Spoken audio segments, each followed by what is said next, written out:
Okay, it says we are live. Um, Good morning, good afternoon with everyone. I'm in a bit of a daze. I think we all are. Oh, Uh, since uh, 2020. okay, I just got to fix. Facebook is doing something weird on me again here. Okay, there we go. We are. I see us. Okay, good. Okay, we are present and trying to figure out what the hell's going on, but it's all good. We've got Anya Day there on the right. It always looks different in Zoom. And Paul Hanrider over here. Um, there's so much kind of strange stuff going on. We're gonna just kind of go with what shows up kind of live today. Um, I just noticed below my timeline that Anya posted something from New York. Did you want to talk about that? You look like No. a little bit of a different person there, but you had to post it. So, Yeah, okay. It was I was looking through my phone and I was just looking at the experiences I've had in my timeline, like traveling and going out with friends and like all of these events that were just composed on this little tiny microchip. And I'm just like, this is the life I used to live. Like, how interesting. And like in present day, like I am a completely different person. And I posted that video because this transition started happening a year ago. It was my last day in New York, and I was very calm in the whole transition at the time. Like I just knew what had to happen. I just didn't know what to expect, so I just made that video for future me to have and mm-hmm, just see that past version of Anya and, mm-hmm.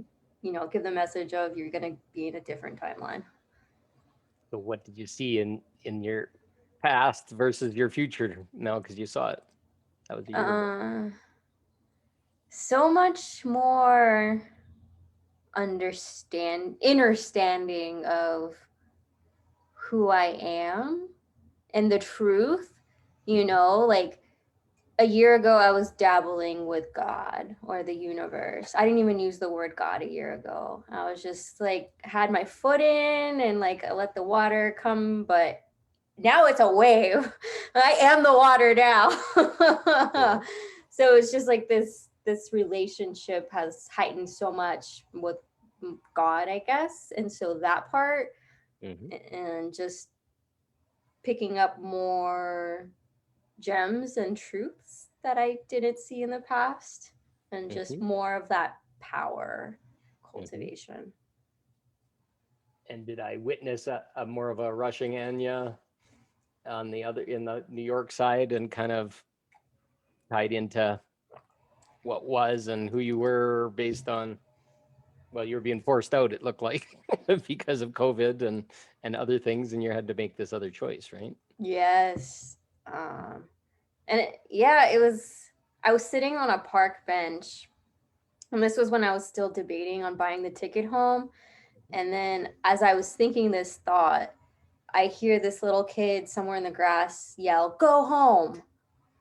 And that happens a lot to me actually. Oh, So I've developed that communication mhm. with those signs. So I was like, well, that was my sign. So I guess that's what I'm going to do. Okay. And do you regret it? No, I think I needed to be here. Mm-hmm. But it's been a full year. So now I'm like, what do I do now? Mm-hmm. Do you think that chapter is complete? It is coming to an end. Mm-hmm. And is the new place for you in New York or where? Do you have an idea?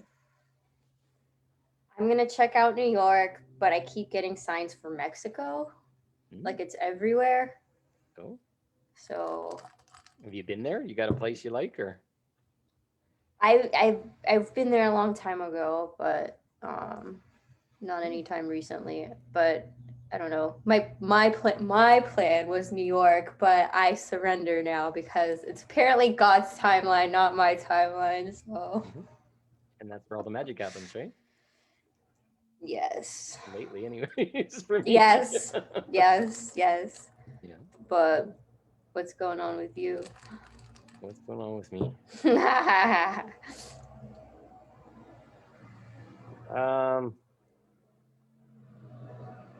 Really having to look at myself and embody all my power.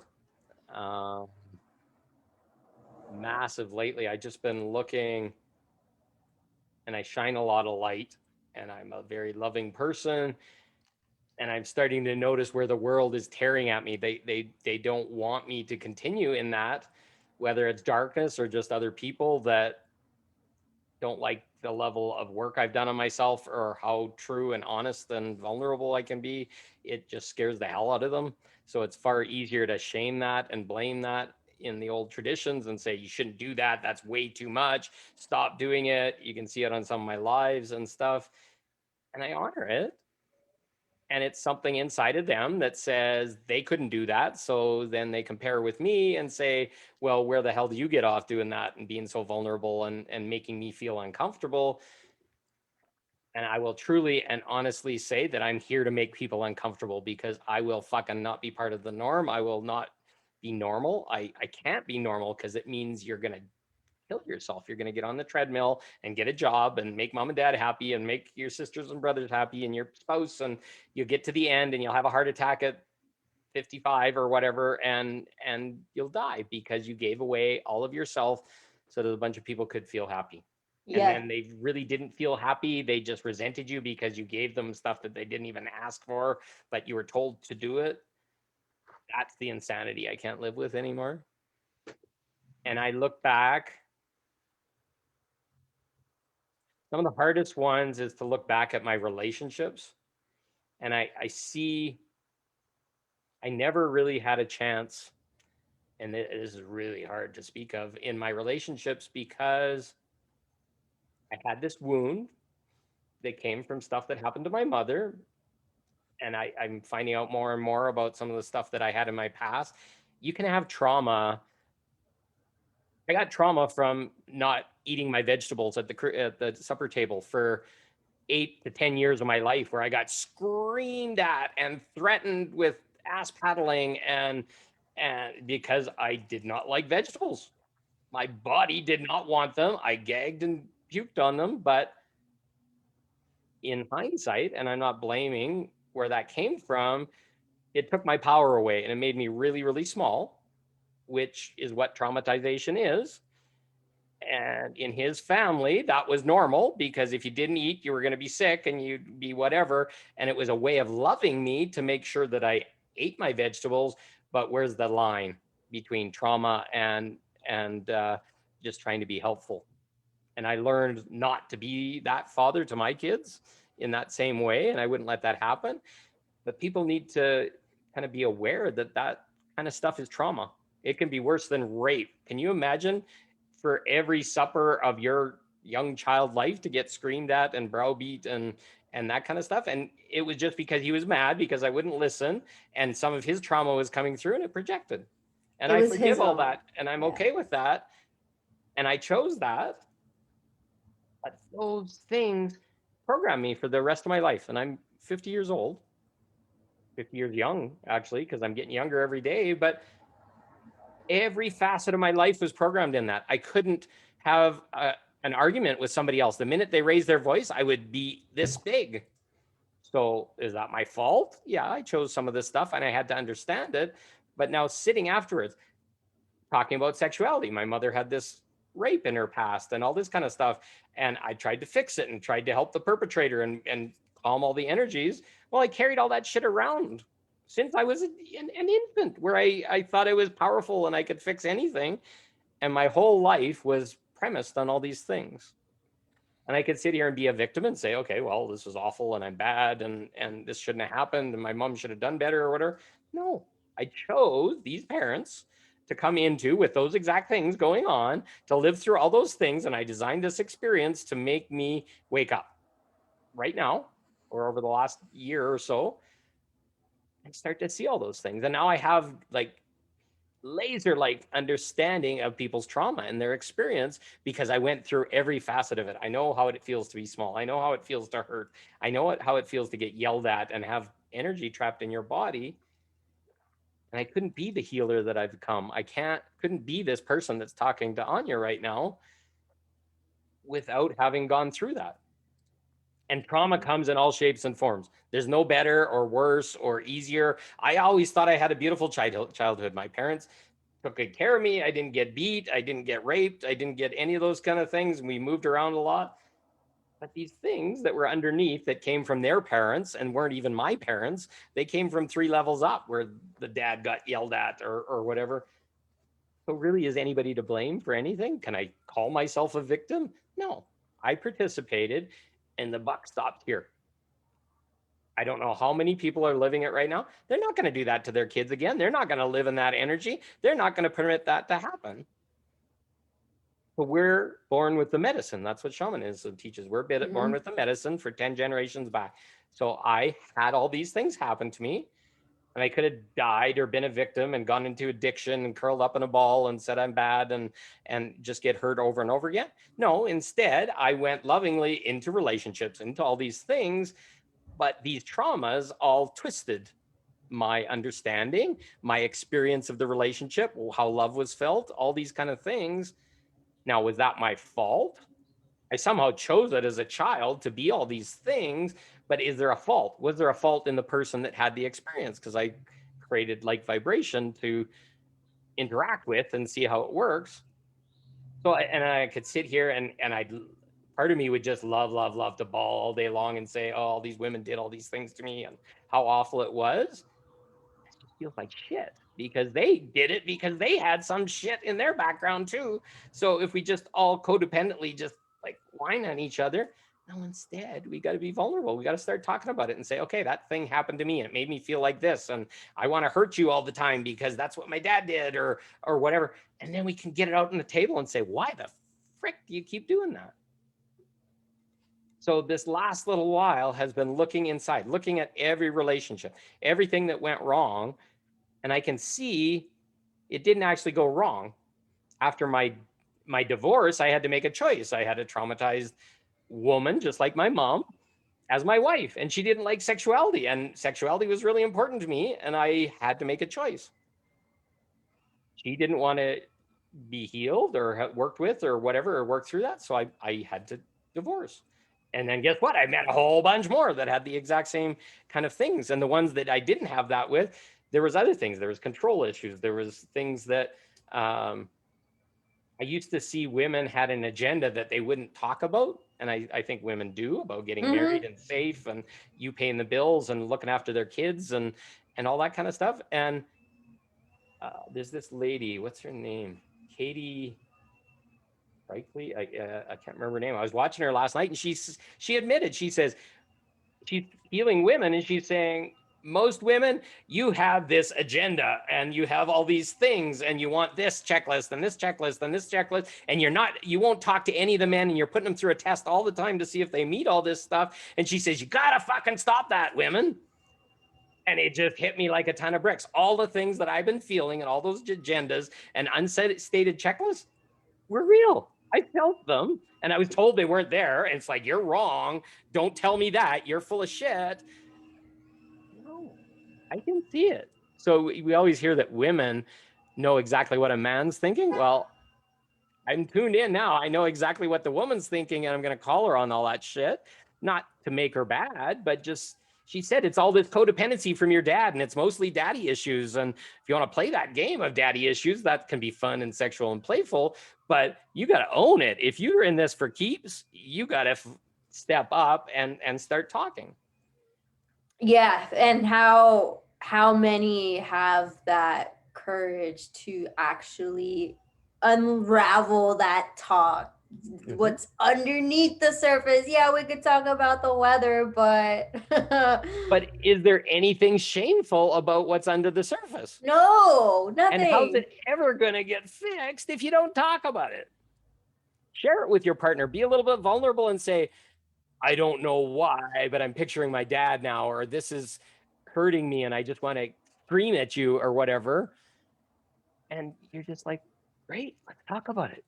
I think it's from a feeling of not wanting to be rejected for their true self, so they put on the mask as a protection mechanism Mhm, and go along with this creation of the mask and act out those certain ways and then completely mhm, just mhm, disregard the truism in you.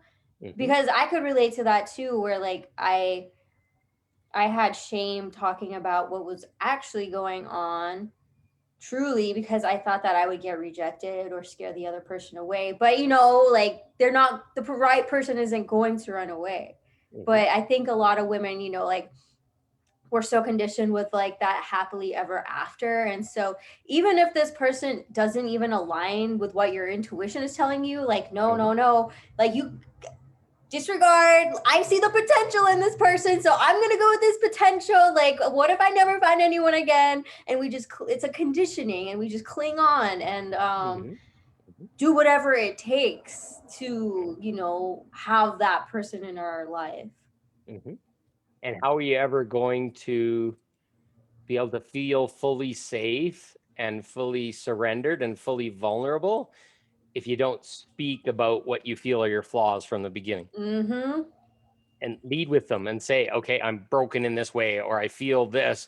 Uh, what she also said is a lot of women have like daddy issues. And when daddy, you were the ballerina, you're the center of his attention, you got all of it, and you didn't have to be responsible for your anger or your frustration. So they expect their man to feel that Yeah. same way and have no vulnerability. The dad doesn't cry in front of you. The dad just holds space and smiles and says how beautiful you are.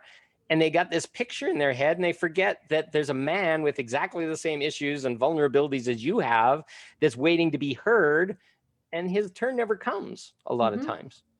And she says the women, I'd love to play this back because I don't want to misquote it, but she says a lot of women are the more evolved. They've been taught that, and that all the men are not good enough or are not aware enough. It gets this princess or priestess or I'm better. And so many women are saying that they've evolved faster than men and all this kind of stuff. And she says that'll destroy a relationship in an instant. She says men are just as broken as you are or broken, and it's not whether they did the work or not. They need nurturing. Sometimes their little boy's going to come out just like your little girl's going to come out. And it's crazy, right? So she just spoke so truthfully. I'd love to, I don't know, maybe we could get her on a live, we'll see. But to just get that out in the open, because I can't speak of that stuff, but a woman can speak of that stuff, and it brings it into the light with men Mm-hmm. so that we can hold space for that and call them on it. Because sometimes that's exactly what's needed. When we've been told over and over and over, you're not feeling it right or whatever, and I don't have an agenda and I don't have a checklist and all this kind of stuff, that's the common just shut you down so that you don't have to look at it. But if she gets it out in the open, it's like, I wouldn't say ammunition, but it's like the thing that men can bring into the conversation and say, I think you're doing this. She says that you're doing this. Are you doing that? And it's like, okay, I'm gonna look at myself and I'm gonna say yes, I am doing that. Guess what? Now we can talk about it, and now I can get excited that maybe we're gonna make some headway. Yeah. Uh, I Jackie says she's grateful that she went through all the child traumas early in her life through therapy, and I feel free of the need to keep sharing it with everyone. Well, I'm going to say to you, really frankly, Jackie, that I'm sharing it so other people can be free of it. And if you don't like to listen to me talk about it or Anya talk about it, you're welcome to turn us off. But please don't keep pushing back. I love you. I love it, but I feel you're trying to shut me down by statements like that, and I'm calling you on it. So I love you. Thank you. So if it makes you feel uncomfortable, I suggest you go inside and figure out what's still uncomfortable, because it's not mine. We're talking, you know how many people are not talking about this shit? They're scared. They think they're wrong. They think they're broken.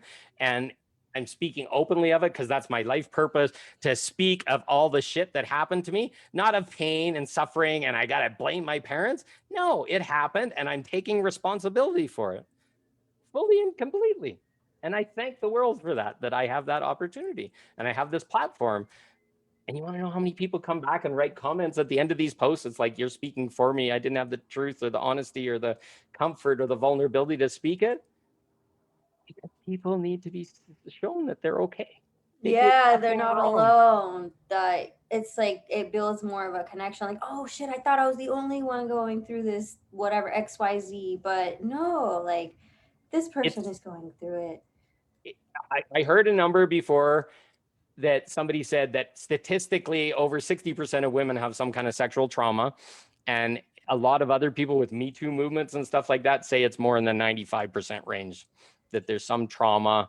It may not be like a physical rape, but sexual situations where they didn't feel comfortable with or whatever. It's all being unsaid, and we're all saying, she said in all capitals that it never said it made me feel uncomfortable, but she says, I feel the need to keep sharing it with everyone. So I don't, great for you. I'm not going to stop. So thank you.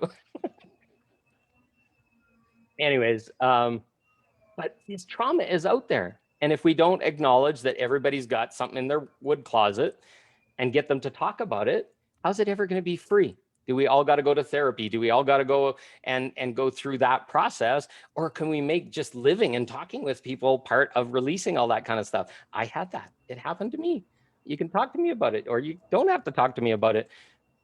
But if it holds you back from talking to people or having a life or any of those kind of things, then it's just hurting you. And we don't want people to hide in darkness anymore. No, no, no, no. Exposing the darkness is the most critical thing that every single person needs on this planet right now. Yes, and it's happening more and more mainstream and personal and everything in between. Like it's happening. And I think that's why we're feeling so intense right now as part of it. We could talk really quickly about like what's come up for us energetically in terms of like the full moon yesterday, because I was crying the fuck yesterday in yoga. I understand. And thank God it was like sweaty, but like I had tears, so I'm just like stretching and crying, and I'm like, it's what yoga will do to you every time. A lot of releasing. I felt it like in my chest, and I'm like, oh God. But a lot of control, obsessive, compulsive thinking. A lot of that was come up for me, and trying to control an outcome, and then like it would knock me out of my present flow state. And I'm like, oh fuck.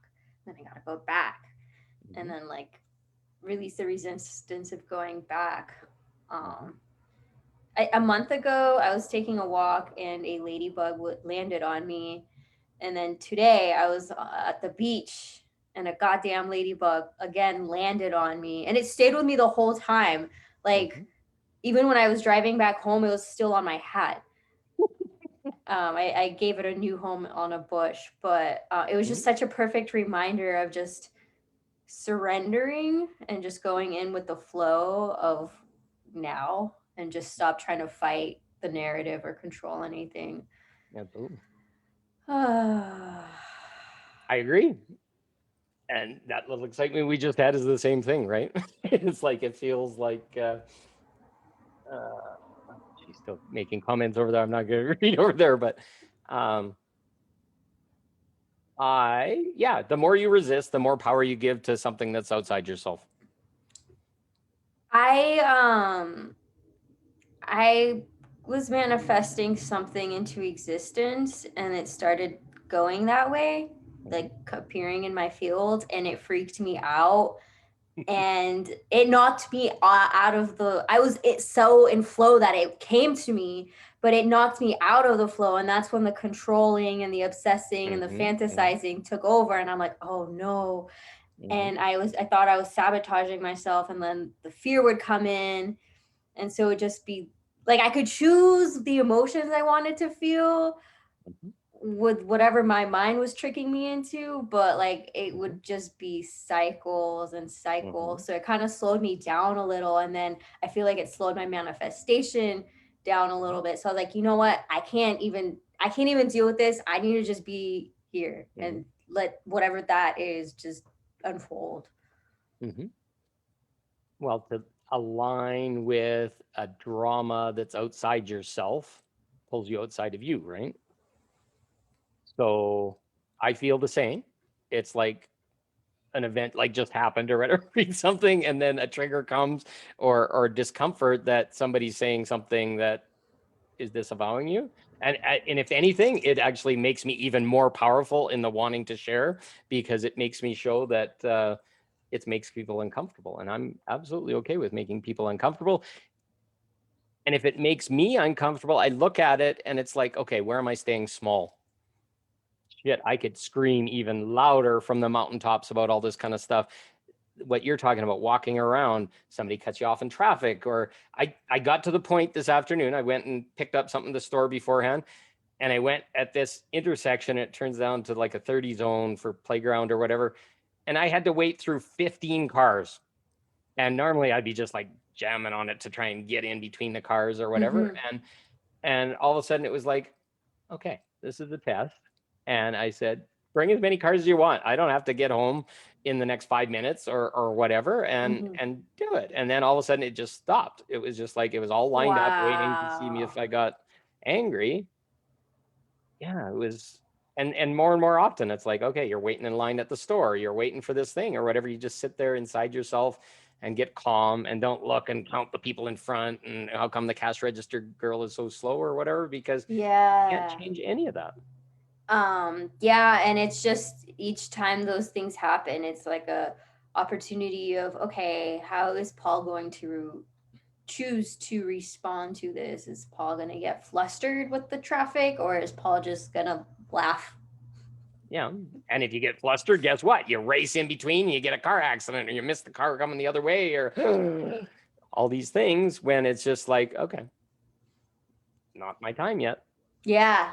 Do you really know what your time is, or who's going to turn left all of a sudden instead, or parking lots? It's an effort in just being maximally present in all directions, because people are just coming out of anywhere driving weird, or like, it's like, oh, I don't want you to back up, so I'm going to drive faster.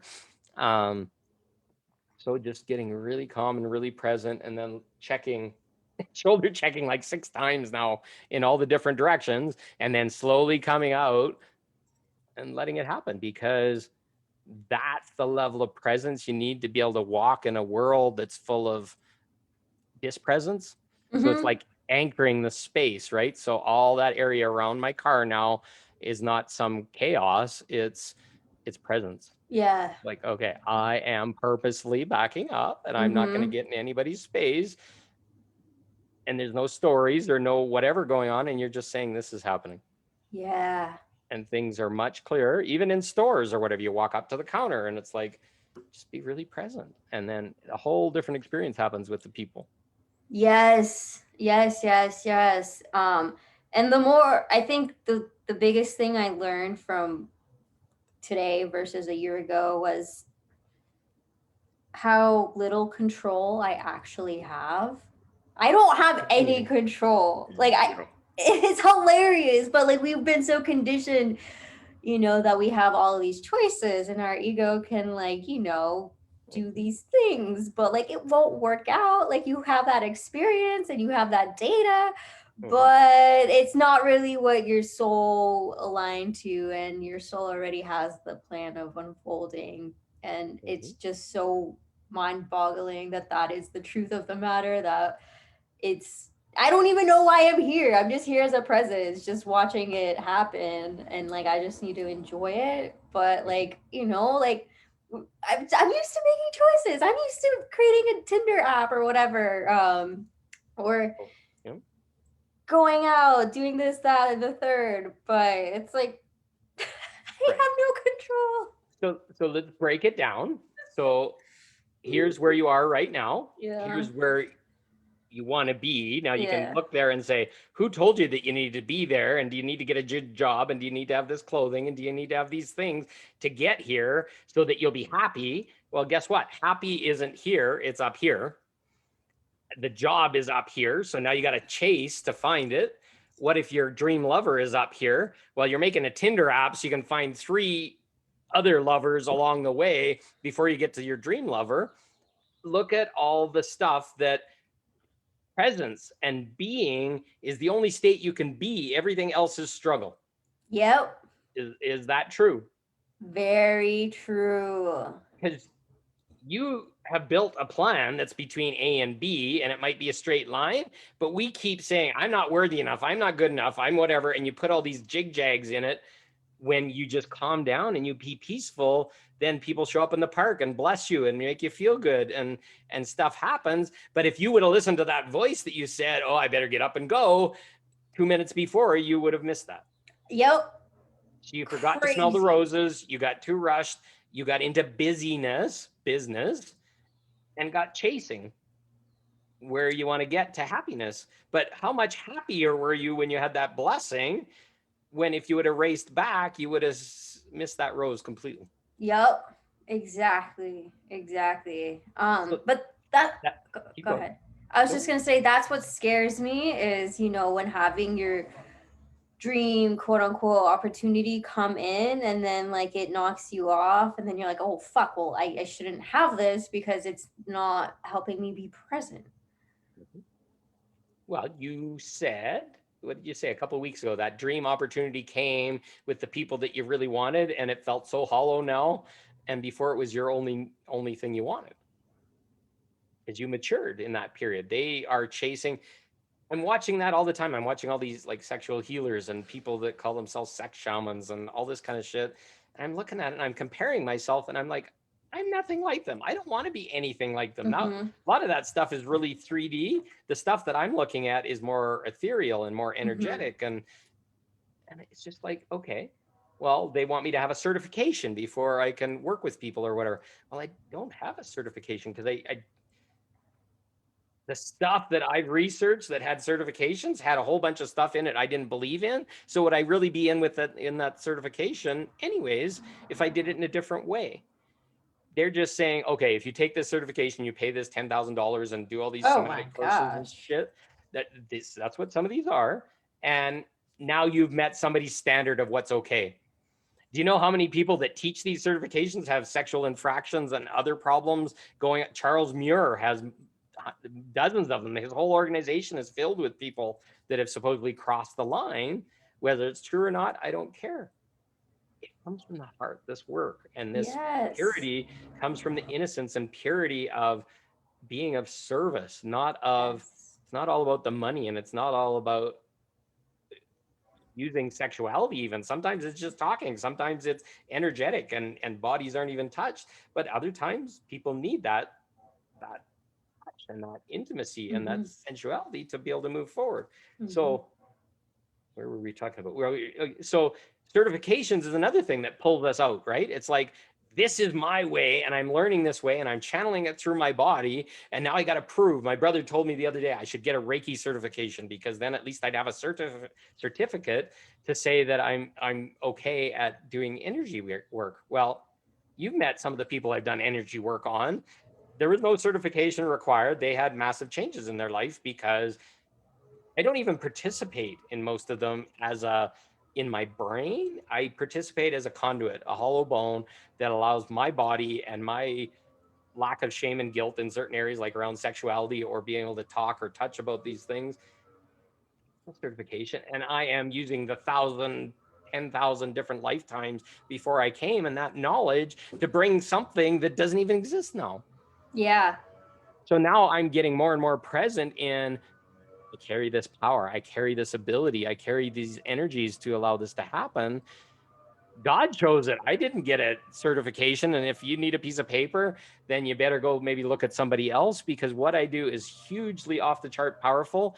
It's not held back by these old ways and the shames of society and 3D. It's completely in 5D, and everything in the moment is consensual and discussed and done with discipline and ethics and all these kind of things. Anyway, so every time that we got to satisfy somebody else, we pull ourselves out of the flow of that central channel of us getting to our next step. That's in everything. So it's like Anya could do whatever she wants. She doesn't have to say she has a fashion design background or any of that kind of stuff. I will tell you, I trained as an engineer. An engineer taught me that I could be anything I want. because I'm not limited. I can solve any problems, fix anything. My dad said, don't be a software programmer, be an engineer, because you'll be able to do management, you'll be able to talk, you'll be able to speak. And it was true. It doesn't make me uniquely qualified, but it gives me a set of skills and a discipline and other things that help me in my healing practice, help me in the way we talk here. I break a problem down. You tell me a story and it's like, oh, what about this? What about that? I can feel the foundations underneath that are like on a little rocky, and we just work through them. So what I hope people can understand is what Anya said was really important. It's like chasing or anything that pulls you out of living right here and right now is the very thing that is struggle. Yes. It literally is struggle. What is struggle? Struggle is you aren't getting what you want, or what you need to feel happy isn't coming into play. So it's the world builds. You got to have a house, you got to have a husband, you got to have a wife, you got to have kids, you got to have a car, you got to have loans and all this kind of stuff, and then you'll be happy. Well, struggle is, now I need money to do that. How do I get that? Go ahead, you're going to say something? No, I was just thinking about the illusion of Maya, like all of what you described, the house, the money, the boats, etc. It's all part of this illusion, and it's not, I think of it like different screens, and then we're just the watcher of these screens. But then when we don't let this yacht screen or this house screen or this wife screen just flow with us, but when we touch it, that's when that struggle happens. And then that's when we get lost in the illusion and we separate ourselves from the whole. Well, the dream gets smashed because that person is full of wounds and fears, and the car has leaky brakes, and the house floods once in a while. Like, then the struggle comes. Yeah, it's like it's okay to have those things, but it's just managing the attachment to them and realizing that those things come and go and they're not you. They're just... Well, I've had all those things and none of them pleased me because they didn't look anything like the shiny Disney version that everybody told. And then you're dissatisfied. It's like, oh, I made a wrong choice, or sexless marriage, or all these things that can come in. And then you got to look at yourself. It's like, is there something wrong with me? Did I do something wrong? And that's where we look the first time, or our partners often tell us. And then we're chasing something that's not even ours. And then eventually we got to come around and say, okay, I'm going to have this really hard conversation. There's something wrong with you, or my perception of it, or whatever. Because it's never anything about anybody else. It's our perception of it. But every time we try and fix it, chase it, solve it in any place other than inside of us, we lose. Yes. Almost always. Yes. That's what scares me, is because I have this way of living now, and to be dropped back into the wild, into the jungle, I'm like, I don't know. Like, I don't know if I can handle that. Well, what pulls you back to New York? A job, the fashion industry, the friends there? What's the pulls? And then you got to look at them. Am I chasing that old thing, or I'm following my new pull? I mean, I imagine like a New York 2.0 manifesting and just creating a better version of a timeline there, and finally living on my own. You could do that tomorrow. Oh God! But then I have to get the job, Paul. I gotta get the 9 to 5. Well, you can live down the street and live off the last year's savings for a couple of months and see where it ends up, or whatever. But are you really trusting the universe yet? That's true. That's true. If the universe really wants you to do that, and that's your next step, your freedom, do you have to have the money? Do you have to have it all figured out? Or do you have just enough money to take the step? And just to get the ticket. That's true. That is true. You've done that. So I did. And then you got to look at your motivations underneath. It's like, okay, I'm jumping off this cliff to explore something that I feel is far bigger than I've ever allowed before. So do you do it? And that's living. I'll tell you right now, you want to go somewhere where you don't got it all figured out and it's not 100% safe, but you know there's a possibility there. Everybody else will tell you that you're nuts because they did it when they were young, or they did it halfway when they were young and it never worked out because they weren't ready yet. They hadn't awakened to all their drives and the craziness of chasing the old pattern, like I'm going for the job and then I'll get the house and then I'll get the boyfriend and then I'll get the, well, it's like, you don't want a job anymore.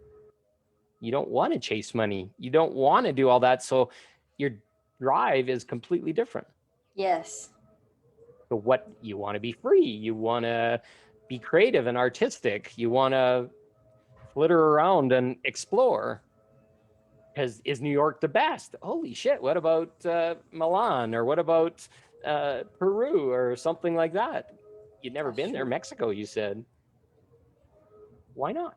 Yeah. Oh, scary there. Women traveling by themselves might get attacked. Or, that's the old ways, right? Yep.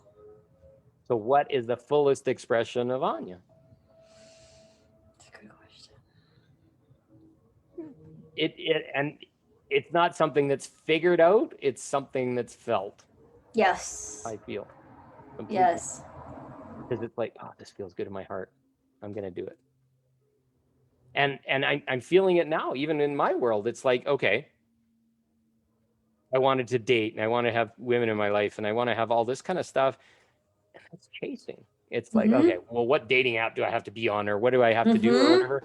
And it's like, I don't want anybody I gotta chase. I want somebody that's interested in me. It's like somebody I want to meet at the grocery store. I put some things out and just see what comes back. Because I don't need the lessons anymore. I need nurturing and love and somebody that wants to cuddle and play. And there's this app, I don't know if you ever heard of it. It's about like polyamory app, but it's called Field. It's like a dating app. F-E-E-L-D. I've heard of Field. And so I felt called today. It's something popped up on this polyamory site I'm on and said, hey, go there or whatever. And I, for the hell of it, I made a profile and we'll see what happens. But I'm not going to actively chase. So I just put a nice profile with me smiling and talked about I've done my work and I'm a loving explorer. And we'll see what comes back, because there's lots of couples and other things that want to add something into their life. And with the sacred sexuality background and that stuff kind of thing, we could be amazing experiences for all of us, where we learn and expand. And doing couple kind of things or whatever is scary as hell for me or whatever, but that's another version of love too.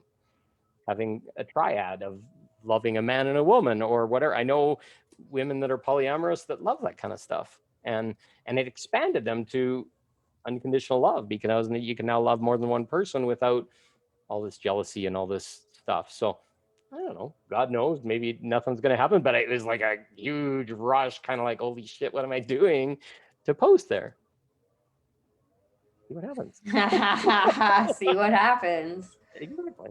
But I tried like a year ago, and it's like, what the fuck do I have to offer to these beautiful people and all these people that are out there? But I don't want to go on a dating app where somebody's looking to force you to marry them or whatever. I want to have evolved people start to show up that are doing polyamory, looking at loving more than one person. And there's some really big stuff that you can look at in there. It doesn't say that that's what I want, is that kind of stuff. I may want monogamous, but right now, not enough people are coming in my life to make a choice.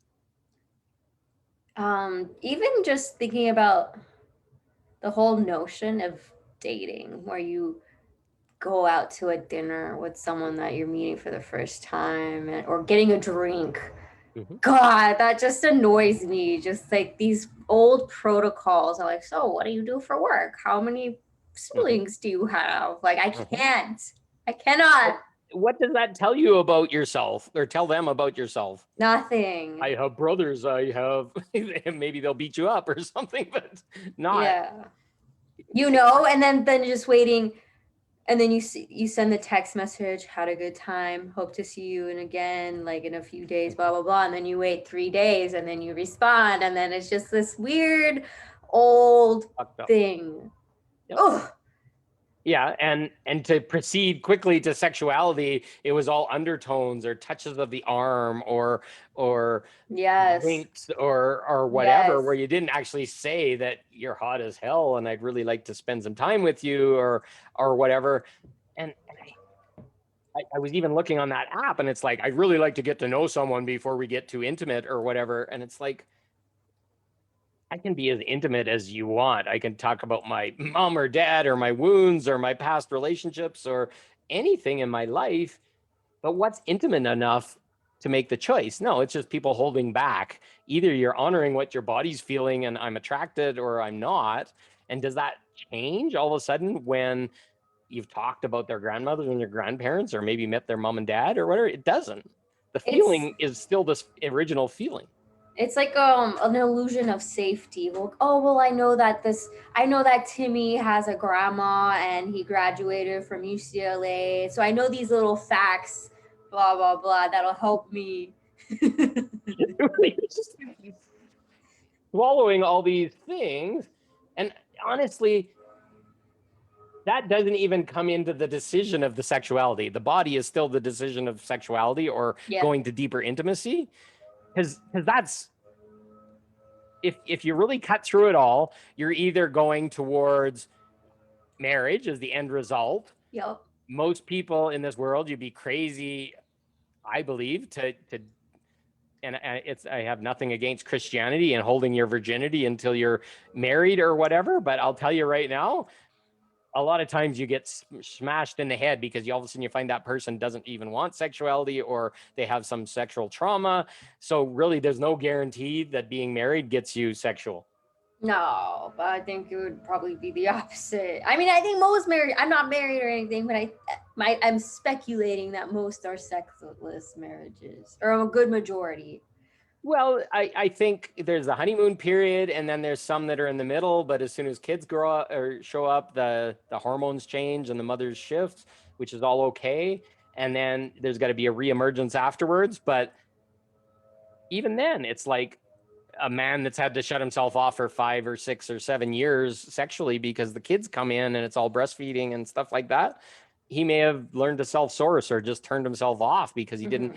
Nobody ever tells the man that your wife's going to be all focused on the kids and the motherly will go towards them. That's just mothering.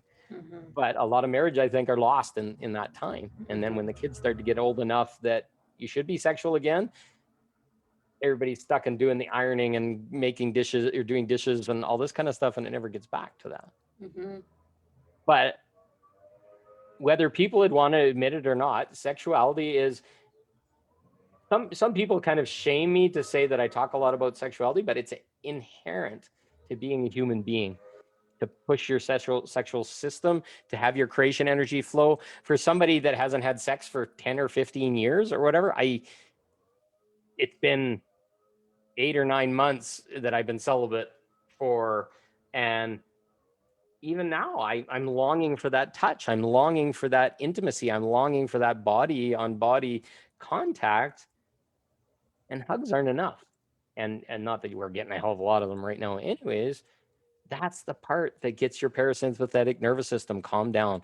That's where you feel safe. You feel that maybe mothery kind of feeling just by hugging a woman. That doesn't mean she has to be a mother to you, but just to feel that nurturing energy and that all-encompassing love. And then I can open up and be that masculine strong and be exciting or be a little bit dominating or whatever is needed in that situation for that person to open up. And sometimes that's different for every person because they all have different traumas and one will react a different way. So to live a life without any sexuality is for the monks and the nuns. And we can speak a lot to priests and other things that are supposedly living these celibate lives. And there's a lot of untoward stuff going on because we all have these urges, whether we went through a seminary or some kind of devotions anyways. I'm not saying they've all done it, but no, it's human is to be sexual in some way, shape, or form. I've rejected my sexuality. I've spoken about this and I still see it to this day. Like I will walk on the beach and then I'll see a very attractive surfer. And then I will just completely shut down, not make any eye contact, like just completely like, whoa, he's not ever gonna go for me. Not that I want that, but just like that happens in my head. And then it's just this play of sexual rejection of myself. So can I make a suggestion? Yes. wear your bikini top underneath your sweater or whatever you're doing. I don't wear a sweater. I wear a nice little hoochie, nice yoga top. Well, just get something where Okay. you're a little more exposed than normal. Okay. Pull off whatever's on and just set it Okay. down and play the game and just walk up and be the Anya that's really confident in herself. And just, it'll scare the hell out of you. Yeah. And just go up and say, hey, how are you? I'm pretty awesome today. And just see what happens. I bet you 10 to 1, a lot of those guys, they'll just fold. They'll just be like, as well. They may be confident in their body and they're all surfing, but they're really in the moment. But I'll bet you 10 to 1 that the guy may not know how to respond to that level of feminine presence. That's true. And you'll see something different. And then That's that true. power will be taken back and you'll be like, okay, let's explore this a little more. There's something Okay. not in line with my story. Okay. What's the worst thing that can happen? You're embarrassed. There's as hell. nothing. No, I've embarrassed myself so much over my lifetime that it doesn't even matter. But just go up, beaming your body. Don't hide it. Don't wear a sweater. I see you sometimes in sweaters or zippy hoodies or whatever on the beach or whatever. Just walk your normal self and make a show of you're showing yourself and just see what happens. Bend and snap. Yeah, absolutely. And you may get a surprise. Oh gosh. But then But I'll what- just see these really hot beach babes with the bodies and I'm like, oh no, Who shot you down? I did. They didn't. They're just doing their thing. And I do it all the time too. When their women are attractive or they're half naked or whatever, it's like, oh, should I be looking? And then instantly there's a shame in me, which I'm sure they can feel.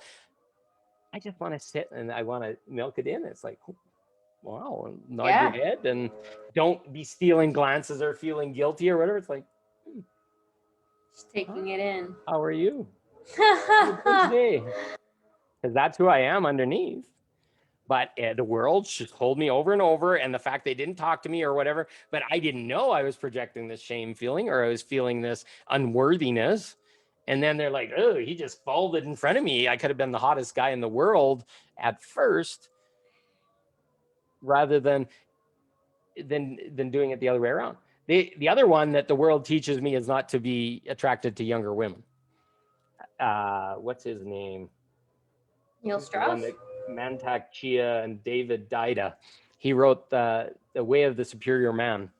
And he writes in that book to never approach priestesses. He says you will damage them forever. I can't remember exact words, but it's just basically programming you that young, beautiful, innocent looking women you shouldn't approach. I now feel that it's maybe because he wanted to approach them himself and didn't want them wounded by other men. I don't know. I didn't see the purpose in that.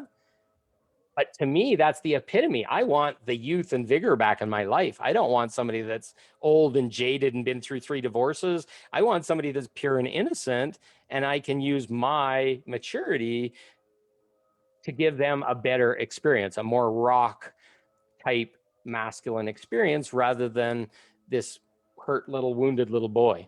Is that why older men prefer the company of younger women, because of their innocence and playfulness versus a older woman who probably has more jadedness? A lot of my experience, yes, because I will get judged in an instant. A younger woman will be a lot more pure in following through with what she feels, might be more playful about it. Often will be more direct or a little more surrendered and still be in her feminine enough where all of a sudden, once you've had to get a job and now you got to be a single mom and now you got to do all this kind of stuff, you climb so deeply into your masculine to live in the world.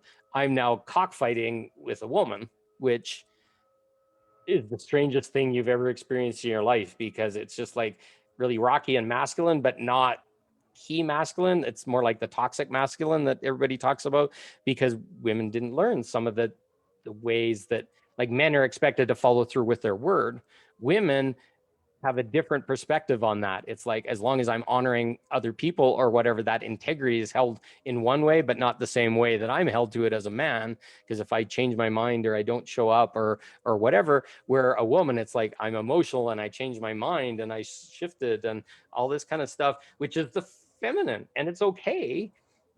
But to have a masculine pasted on top of that, along with all those feminine poles, Yeah. makes something that's really mucky. And I'm not saying it's bad, it's just mucky. I don't know what's safe, or can I follow through with your word, or whatever. Can I ask you another question? This is completely off Absolutely. topic. I think also with this journey, I guess, Mhm. um, I feel, I don't know, I'm still trying to make sense of it, but I feel like to me you are real. Like you feel very real to me. Elena, who you've met, feels very real to me. But then there's other people that just don't feel real to me. And I don't mean by their genuineness, but it feels like they're just a simulation. Mhm. Like I'll look at my neighbor, for instance, and I'm like, this Cutting has the to be, lawn, I can hear some weird buzzing noise in the background. that's there's a lawn thing. I apologize. It's Okay. very loud. I Okay. don't know why. But like I'll have a neighbor across the way and it seems like a fucking simulation to me where he'll just be frozen Mhm. like a fucking lunatic and I'm watching him and I'm like, am I going crazy? And I'm like, he can't be real. He's human, but like it feels more of a Mhm. simulation to me. So how much more dense does he feel vibrationally? Mm, Because much. we're all, how to say this. So I was talking to Ariel. You'll see her on some of my posts sometimes. She's the mother earth energy. And we're crossing over to a new timeline. You talked about it in your New York thing. You talked about it kind of inferring to it here. Yeah. We're building a 5D timeline, and there's people that have sped up their vibration and awakened themselves enough and sat in more love and in presence, and we're crossing over. I don't know. It's very imminent because she's creating it, and in her energy, and I'm creating in my energy. And the more people that see stuff like that, where time and space aren't adding up anymore, Mm-hmm. are the people on the vibrational edge. And I very honestly feel two timelines are going to be created. We're splitting off. Like the stuff we're talking about is splitting people off all day long because they're making realizations and understanding that they're in struggle and why is it's in struggle and stuff. So we're pulling up a 5D timeline.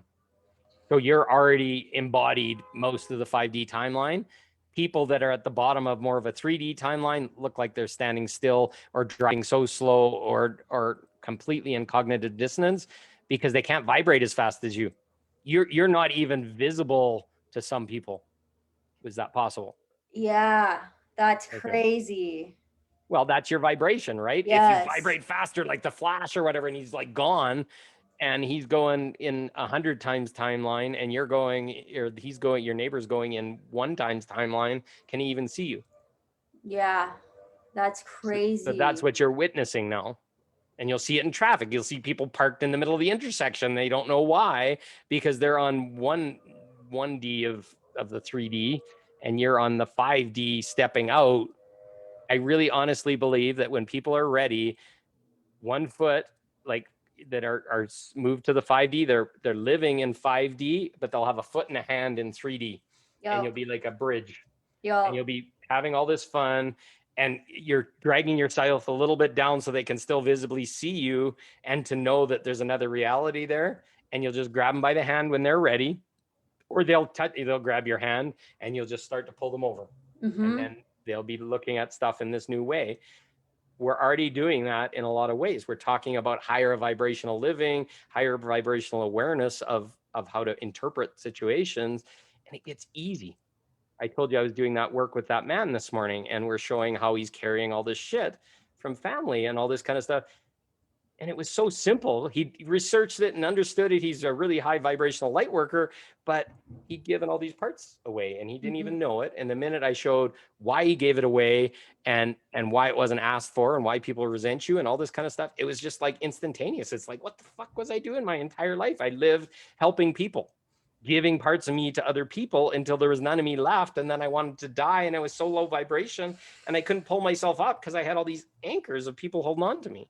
So let's say you have like a 3D person that's your friend. Would you have to lower your vibration to come back to them?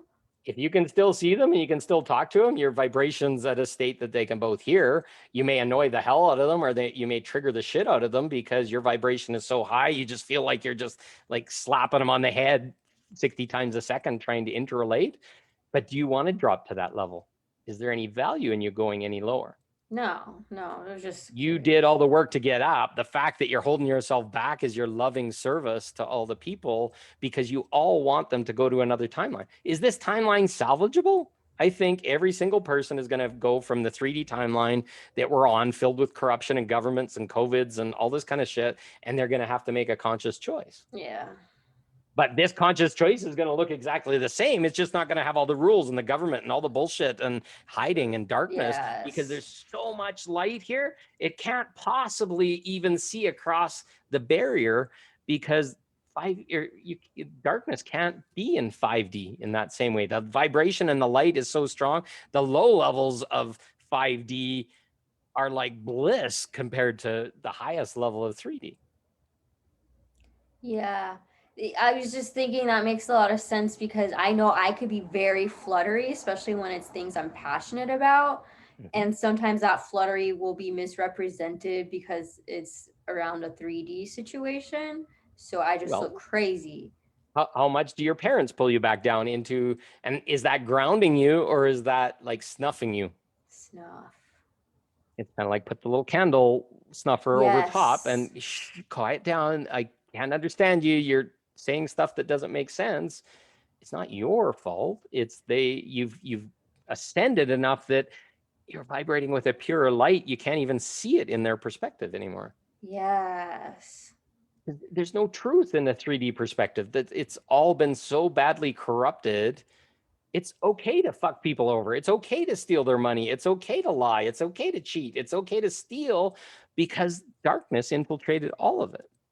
So we're ultimately purifying ourselves and raising us to the point where I can't lie to a person. I can't take their money without a value being exchanged. Mm-hmm. I can't do any of that. And you just can't go back down to that level. So instead of waiting for the white hats to save us and all this shit to come together or whatever, it's like right here, right now, I choose that this is all done, all that darkness, all that control. I shine so much light into it, it obliterates it. And it's starting to show up in the news and then stuff's starting to show and the counts are going or whatever. It's all because I'm shining light into it and not giving it power by fighting it and doing marches and complaining all the time. It's about fuck, that stuff doesn't matter. Okay, I have an exercise for both of us. Go ahead. So for 1 minute, let's do 30 seconds. Let's do 30 about around 30 seconds. So for 30 seconds straight, just say all of the beauty that you want to see in the world in present moment of what's happening right now in our beautiful, ideal utopia. 30 seconds. I don't have a timer, but let me get my phone. I can do that to you. Okay. I'm not going to say that's easy. No, it's not. It's an exercise. Absolutely. 30 I'll start my timer. I'll say go. Okay. So I'm doing the first. Okay. Yeah. You'll go. Yeah. All right. Ready, set, go. I love beauty, bliss, fun, play, excitement, sun, beaches, water, love, sexuality, pleasure, orgasms, bliss, green, water, leaves, grass, fun, children, playing, baseball, softball, frisbee, skiing, snowboarding, all getting naked, having a nice shower, feeling water in your skin. Cool. Those are all fun. Okay, are you ready? Yeah, are you timing me? I will time you. On your marks, get set, go. Beautiful beaches with everyone just laughing and roaming freely, everyone in prosperity, the sun shining, the climate is healed, our earth has changed, everyone is intimate and kind and helpful to each other like a community. Corruption has fallen away. Everyone is in their health, wealth, prosperity, abundance, family get-togethers, reunions, true friends, true love, kisses, chocolate chip cookies, and healthy snacks. Uh, You're done. I wasn't going to s- stop you. Sorry, That my was eyes almost are 40 seconds. closed. I My know you eyes were. are closed. But you're in flow. Why would I say stop? Yeah. So, I and that thought was that would be beautiful. fun. Look at how you're smiling now. Look at how your vibrant went up like 9,000%. Your eyes are like little slits because you're just like beaming, right? I thought it'd be so fun. Exactly. So in that 1 minute combined between us, how much light Yeah. did we shine into the world? Dude, so much. Absolutely. I So feel it. I feel it. We just raised the whole vibration in the room and people can see it. Do that exercise on your own while you're watching us on this video here right now and bring Yes. it in, because that's what we need. We're all sitting here suffering and struggling because this isn't ending and it's getting worse and all this kind of stuff. Your vibration will go 10,000% down and nobody's going to be helped by that. I see it getting better, at least It in is. my region. Like I see more people wearing just their smile. Yep. I was surprised. I was in the store yesterday and there's this older guy and he's walking around without a mask on. And I'm like, wow, nobody's complaining. But I wear a face shield so I could see and I smiled at him. And yeah, it's getting better. But if you listen to the news, don't do that. You're going to fucking get a pie in the face. I'm gonna talk a little shit on my brother-in-law right now. Go hard. He said that because they bought a house Mhm. and for their housewarming party or whatever party, he said that anyone that doesn't have a vaccine can't go. But I don't think he knows that I don't have one. Wait, I think your volume. Oh, I was talking to my son. Sorry. Oh, that's okay. Keep going. No, he said that anyone that doesn't have a vaccine can't enter the house party. Yep. And I don't think he knows, but he's been like staying with us every now and again. And I'm gonna have to talk You're some. violating him. Yes, keep going. I'm gonna talk some shit. I'm gonna talk some shit when the housewarming party. I'm just gonna show up and be like, I don't have a vaccine. Can I be let in? But that's what I wanted to say. Yeah. It's just the insanity. I was having a massage yesterday with the lady and she's like, yes, piping off. She's very 3D about how shameful it is that these people are walking without masks and how it's hurting other people and they're not protecting others. And that's our God-given responsibility to protect others and all this kind of shit. And I was just like, I just about wanted to sit up in the middle of the massage and walk out because it was just like, but it was like, no, it's her choice. Yeah. And I'll honor and respect that that's her truth. But how did it get so putrefied into people that way that they're hurting others? That's not a reality I'm ever going to be in, because I spent my entire life being responsible and pleasing and all this kind of stuff. And it's now been used so hard against us that nobody knows what they're doing. Thank you, sir. And my son got me some water. Nice. Yeah. But is it our place to stop them or to yell at them or to make them feel shamed? No. They think they're being the best people in the world because they're doing this thing.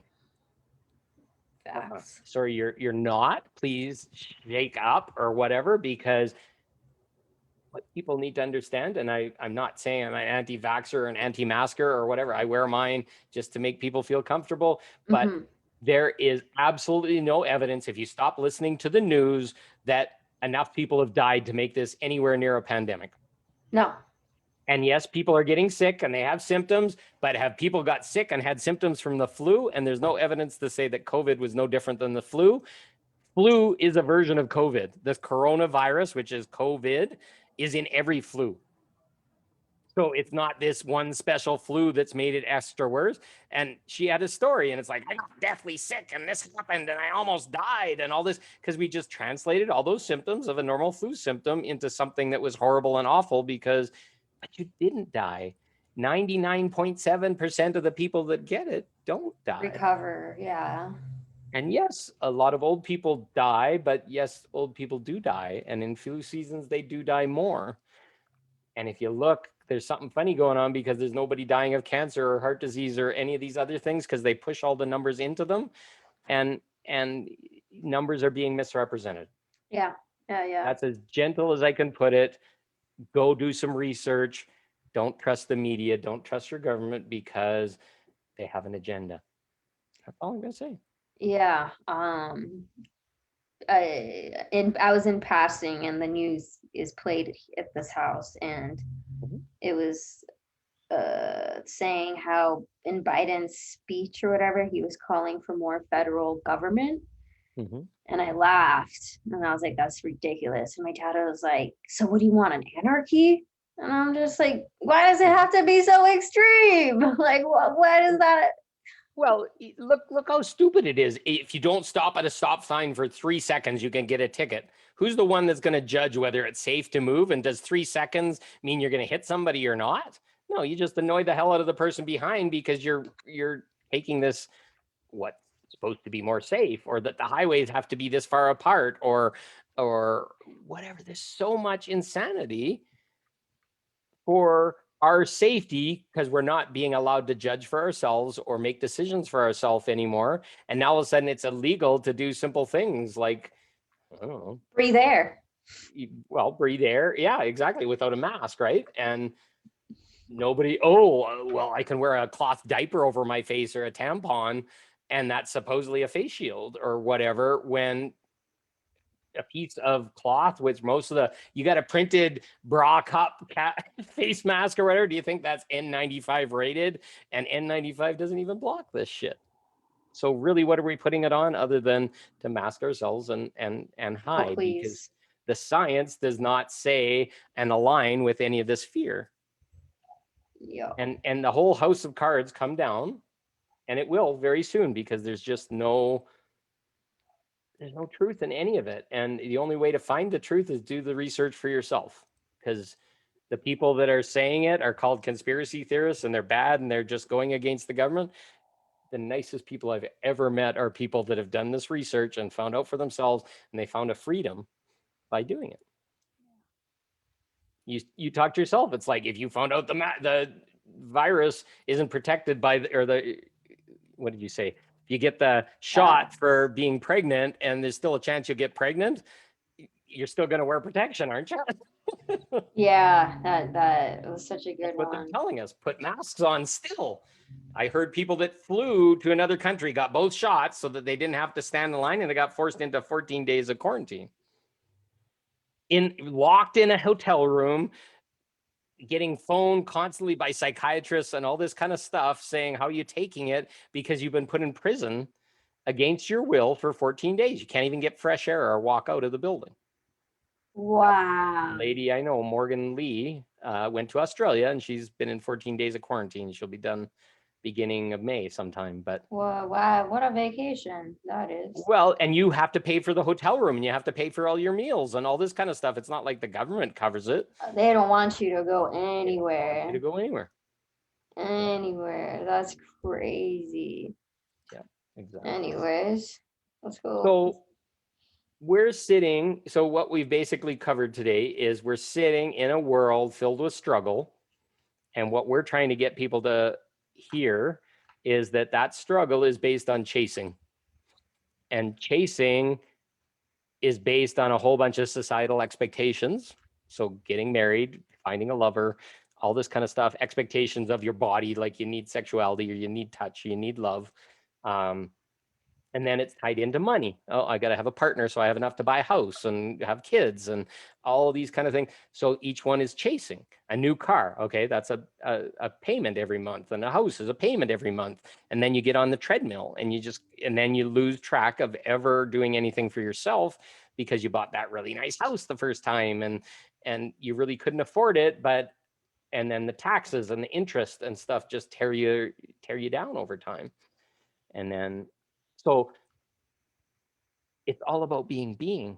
And that's what you and I talk about all the time. We spend a lot more time being. Go sit on the edge of the lake here. You're at the beach, or sitting in your room. You said you were painting, I think, in one of your posts or whatever. That's being. Mm-hmm. And I can't believe, as soon as the radio goes on in my car, it's just like somebody slapped me in the side of the head or punched me, and I got to literally turn it off, because Yes. they're talking about so much drivel, She's like, oh, I had a tummy tuck 3 times and my second belly button was the best of them all, but I don't really like my third. And it's like, Gosh. yeah, okay, that's vulnerable, but into a point of like nauseous. I don't know how to describe it. So yeah, I don't know. There's reasons why she had it, but you listen to that or the music, it's just banging on you all the time. So I turn it off and I drove for like 3 hours yesterday, just going to different things. So quiet. It was so nice. I was just looking at the clouds, hearing the hum of the tires on the road, reacting to the drivers, and it was almost meditative. Yes. And I wasn't longing for anything, and I wasn't missing anything, and I wasn't feeling alone. I don't know how else to describe it. And I just loved. And I felt it. And it was nice. And it was just like, and once I was finished, it's like I should put some music on it. My body was like, nope. And driving for an hour straight, and it was just completely quiet. And when I went to my massage, it was freaking more noisy than the hour before because she wanted to chat all the time. It's okay, but that's what we're chasing for, is that silence. There's a 0 point that comes with silence, and then once we completely be, we're not longing, we're not chasing. All our energy is right there in that moment, and we are, and that's where I am exists. I am, and that's ... And that's the infinite possibilities. So if we say I am a dad, or I am an engineer, or I am a man, we just instantly limit our I ams. Oh, I can't do girly things now because I'm a man. I can't do this, or I can't stoop down to shovel the walk because I'm an engineer or whatever. Like, all societal bullshit. I think that was a big thing for a lot of people is, once you lose that label, especially with like the job, and you don't have the job anymore. So you used to be a lawyer, but now you don't. So what does that really make you? It was like you have this high ranking status, and then that whatever happened. So you're like, oh. And I'll tell you right now, being an engineer doesn't make me special. If anything, it meant more people thought I was an asshole. All engineers are assholes, apparently. I didn't learn that until afterwards, but yeah, they're all ignorant, and they know more than you, and they don't give a shit about people. They're just smartasses. But doctors and lawyers are the same way. Lawyers are a bunch of sharks, and doctors are overthinking, whatever you want to call them, or whatever, because that's what their education came from. I mean, I've seen that effect on my sister. She's a lawyer, and I've seen that sludge and that world like really just affect her and shift her into that shark. Speak rudely to people and not able to turn off the lawyer even when it's not a courtroom. Tearing apart your words and dealing in gray areas. How many times does a lawyer have to shift things to get a win, right? And say half truths. And I haven't met too many lawyers that it was all about truth. It was all about spin and getting. It's about winning. Yeah, it was about winning. Exactly. Because a lawyer that loses all the time or isn't successful for their clients is a failure, right? Yeah, it's like, why did I do this? I'm not made for this.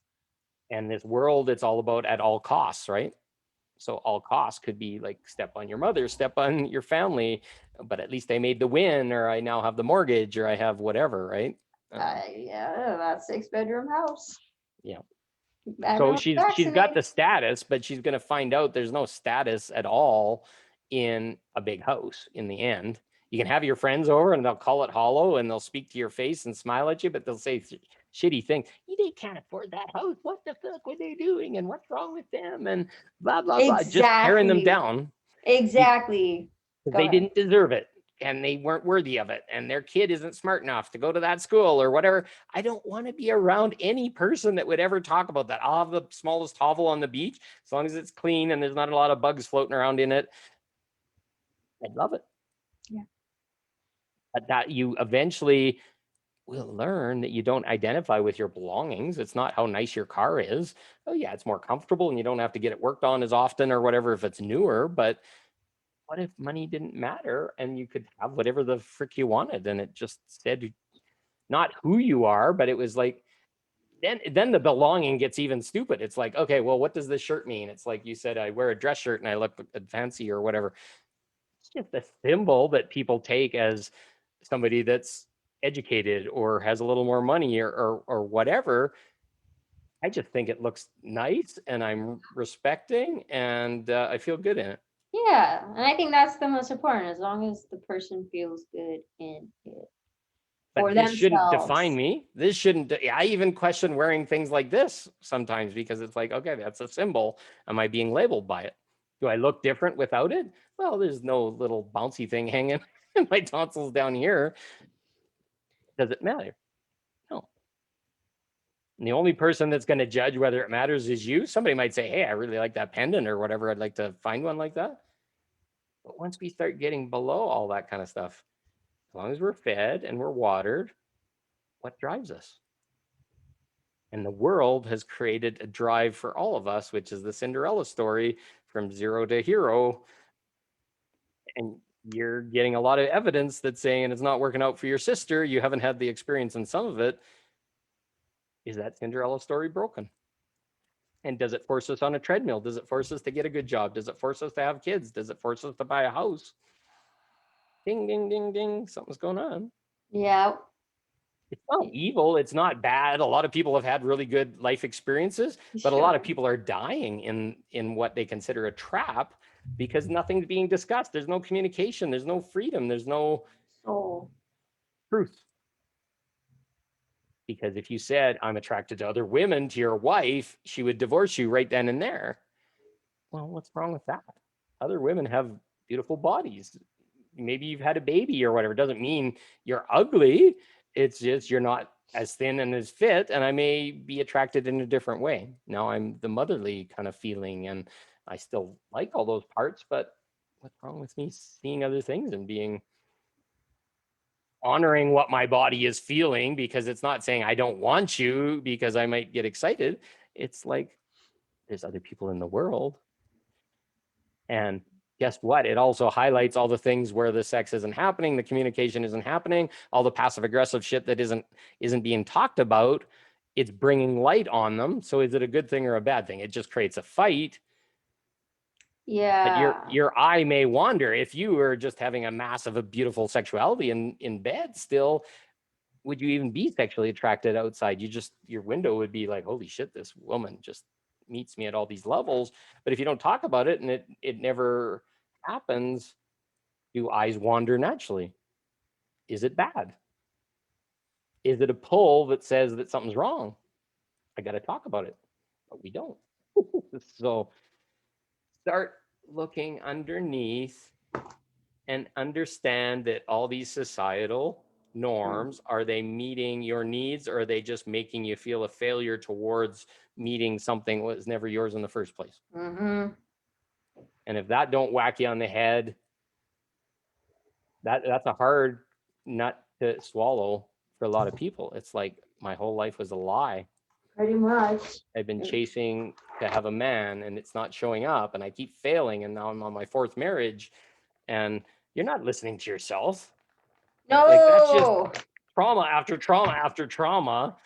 And you got to take a breath and spend 4 or 5 years starting to look at yourself and start to really figure out what you want, because there's something really wrong.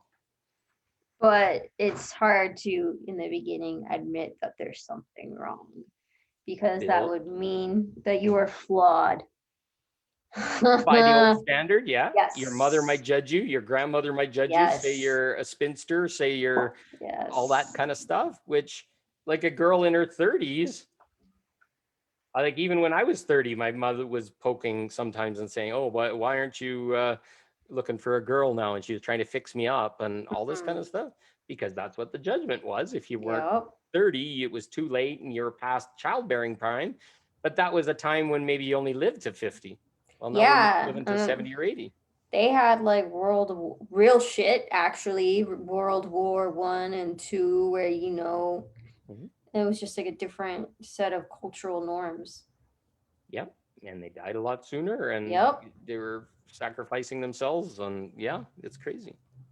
Yeah. So you start adding in events like that, Yeah. our reality is so mangled up in so many ways because a war just smashes families and tears children from mothers and wives and Yes. kids from their dad. And Yeah. for what purpose? And then when you start digging deeper, and once you understand the truth under some of this stuff, it was a bunch of money being made for certain people. It Yes. wasn't ideologies and saving the world. It was just somebody was made out to be No. absolute evil, and you had to kill absolute evil for somebody else's gain. I mean, look at the stock. Since a year ago, like, look at the stock market. Like, the people are making so much money. Yeah, and stuff's going up and nothing's actually changing. If anything, sales are down and all this shit is down because nobody's out and consuming in the same way, but they're still going up. And people are investing in it, and it's like, oh, I got to make my money. I got to chase my retirement, and how am I going to retire and relax without these monies? Well, you were taught that, and that's the only way. And Mhm. who's going to take care of you? Well, it's not the government that takes care of you. The government's, No. yeah, we can go down there. There's a Yeah, whole yeah, bunch of yeah. stuff. If we ever added up all the income tax collected in every country, you'd find out that only 30% of the dollars that were actually collected actually went back into the country. Yeah. Who got the rest of the 70? It's a really big number. And it just makes you question, but nobody's ever been given enough details to go and do the math. Once you do the math, something's wrong. Hmm. Somebody is somewhere making a lot of money. And anyway. Yeah, yeah. So in summary, what's your best path forward as a being of light to live your fullest experience? Um, to continue developing my relationship to myself and love, and doing the things that help me sustain that. Nature walks, writing in the journal, having that morning ritual routine and not breaking it for anything outside of you. Mhm. And I'd also suggest going down rabbit holes when they show up for your exploration, family Yes, wise and other stuff, absolutely. because Yes. running away from those are just sticking your old. No running away, speaking truth and not judging yourself. Mhm. Yeah. How about you? Well, and when I wrote that field profile thing, I started to realize that I like playing edges now. And I'm not talking just sexual edges, but in everything in life. Going deeper, asking for more for me, going to that edge of what's my hardest ask and asking for more because I'm not asking for enough yet. And going to those edges, it's like, okay, well, I'm scared to ask directly or be direct and use that old mechanism. So now I'm going to go to the edge and say, okay, this is what I'm really looking for in my relationship. This is what I want. And when I did that profile, it was like, I want to play right now. I want to play. I want to meet people and Yeah. explore loving and being loved. And I'm not talking like romance kind of stuff. Loving can be sexuality. Loving can be just having deep conversations and what do you love in your body? What would you love to feel? What would you love to do? Hmm. That's kind of like the playground kind of level place. And whether it goes into deeper intimacy or sexuality, most of the time it's going to have to go into intimacy for there to be any value in discussion and speaking of your experience. And then the other stuff just comes on naturally as it's like, okay, I have a feeling and this feels good and I want to follow that. So I think the summary that I want to say is if you don't play with the edges where things feel hard and a little bit icky, you're not ever going to expand. Change means breaking out of your concrete cage, that Hmm. muck that settled over you and is now concreted itself is the very cage you're fighting against. And it will get smaller and smaller and smaller when you keep assessing that you're not good enough and keep assessing to see if it changes without a fundamental change in you. You can't just keep saying, okay, I want a relationship. I want a relationship. I want a relationship without some change in you, because the only relationships you get are the ones that are based on the old. And I've had to reevaluate. It's like, okay, what do I want relationships for? To have friends?